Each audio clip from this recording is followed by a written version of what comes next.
வரைக்கும் நம்மளோட சேனலை சப்ஸ்கிரைப் பண்ணாதவங்க சப்ஸ்கிரைப் பண்ணிடுங்க. பக்கத்தில் இருக்கிற பெல் பட்டனை கிளிக் பண்ணி ஸ்லோன் வாய்ஸ் குடும்பத்தில் நீங்களும் ஒருத்தர் ஆயிடுங்க.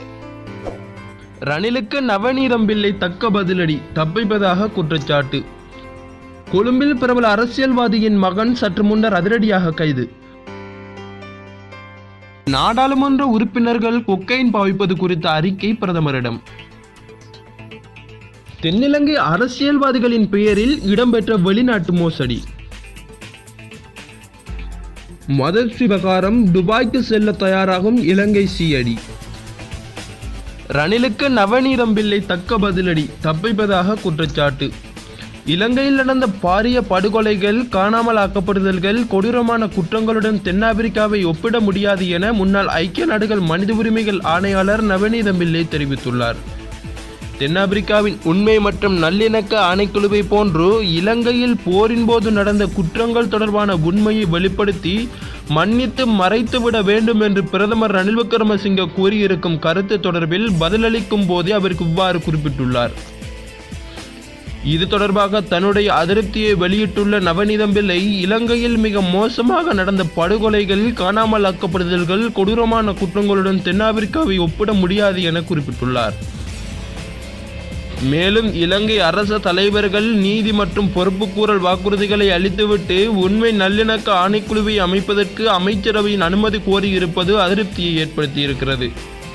ஐக்கிய நாடுகள் மனித உரிமைகள் பேரவையில் ஐக்கிய நாடுகள் மனித உரிமை ஆணையாளர் பணியகத்தின் இலங்கை தொடர்பான அறிக்கை குறித்து விவாதத்துக்கு முன்னர் அரசாங்கத்தின் இந்த நடவடிக்கை ஏமாற்றத்தை அளித்துள்ளது.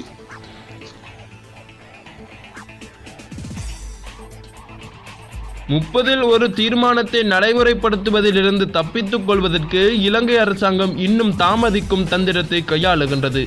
தென்னாப்பிரிக்காவின் உண்மை மற்றும் நல்லிணக்க ஆணைக்குழுவை போன்றோ ஸ்ரீலங்காவில் போரின் போது நடந்த குற்றங்கள் தொடர்பான உண்மையை வெளிப்படுத்தி மன்னித்து மறைத்துவிட வேண்டும் என்று ஸ்ரீலங்கா பிரதமர் ரணில் விக்ரமசிங்கே கூறியிருக்கின்றார். பிரதமர் ரணில் விக்ரமசிங்கவின் செய்தியில் மிக முக்கியமான வாக்குறுதிகளான நீதி மற்றும் பொறுப்புக்கூறலை காணவில்லை. போருக்கு பின்னர் அரசாங்கம் நீதி மற்றும் பொறுப்புக்கூறலுக்கு நடவடிக்கை எடுப்பதாக இலங்கை அரசாங்கம் கூறியிருந்தது.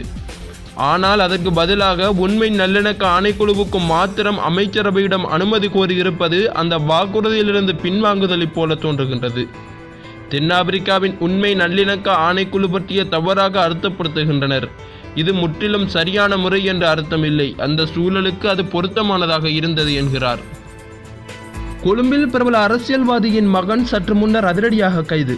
ஐக்கிய மக்கள் சுதந்திர முன்னணியின் நாடாளுமன்ற உறுப்பினர் மஹிந்தானந்த அலுத்கமகேவின் மகன் சற்று முன்னர் கைது செய்யப்பட்டுள்ளார்.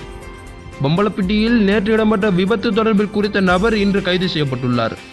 கொழும்பு பம்பலப்பிட்டியில் மோட்டார் சைக்கிளில் பயணித்த போலீஸ் அதிகாரியை டிபெண்டர் ரக வாகனத்தில் மோதிய குற்றச்சாட்டின் கீழ் கைது செய்யப்பட்டுள்ளார்.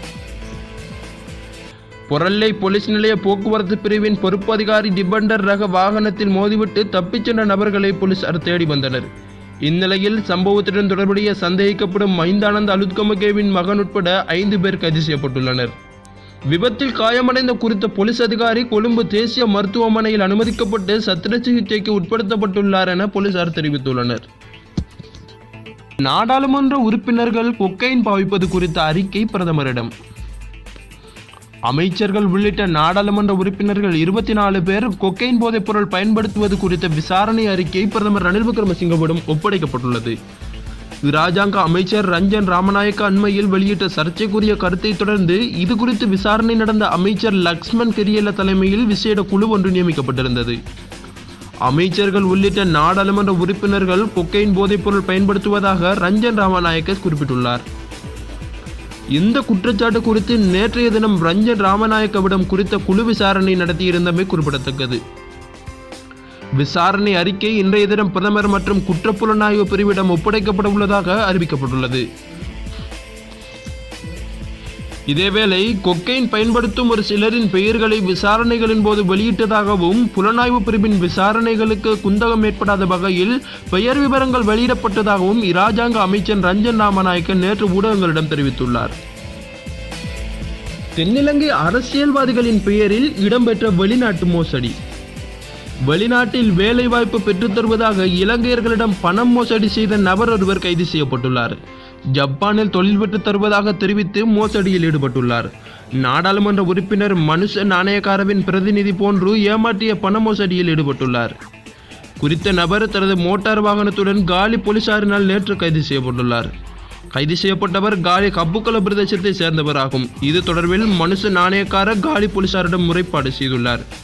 ஜப்பானில் தொழில் வாய்ப்பு பெற்று தருவதாக தெரிவித்து தங்காலை பிரதேச இளைஞர்கள் இருவரிடம் 8 லட்சம் ரூபாய் பணம் பெற முயற்சித்த போது சந்தேக நபர்கள் கைது செய்யப்பட்டுள்ளனர்.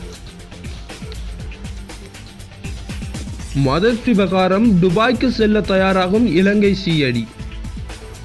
துபாயில் கைது செய்யப்பட்டுள்ள போதைப்பொருள் வர்த்தகர் மதுஸ் மற்றும் அவரின் சகாக்கள் தொடர்பில் தகவல்களை அறிந்து கொள்ள சிஐடியின் போலீஸ் அதிகாரி ஒருவரை துபாய்க்கு அனுப்புமாறு பாதுகாப்பு அமைச்சு போலீஸ் மா அதிபரிடம் கோரியுள்ளது. ஏற்கனவே மதுஸ் மற்றும் 31 சகாக்கள் தொடர்பில் தகவல்களை திரட்ட குழு ஒன்றை அனுப்ப போலீஸ் திணைக்களம் தீர்மானித்திருந்தது. எனினும் அதற்கான விண்ணப்பத்தை பாதுகாப்பு அமைச்சு நிராகரித்துவிட்டது. இந்நிலையிலேயே தற்போது இடம்பெற்றுக் கொண்டிருக்கும் விசாரணைகளில் தொடர்புபடாத அதிகாரி ஒருவரை துபாய்க்கு அனுப்புமாறு பாதுகாப்பு அமைச்சு போலீஸ் அதிபரை கோரியுள்ளது. இதேவேளை கைது செய்யப்பட்டுள்ள 31 இலங்கையர்கள் மீதும் நீதிமன்ற விசாரணைகள் துபாயில் இடம்பெறுவதை இலங்கையின் வெளியுறவு அமைச்சு உறுதி செய்துள்ளது.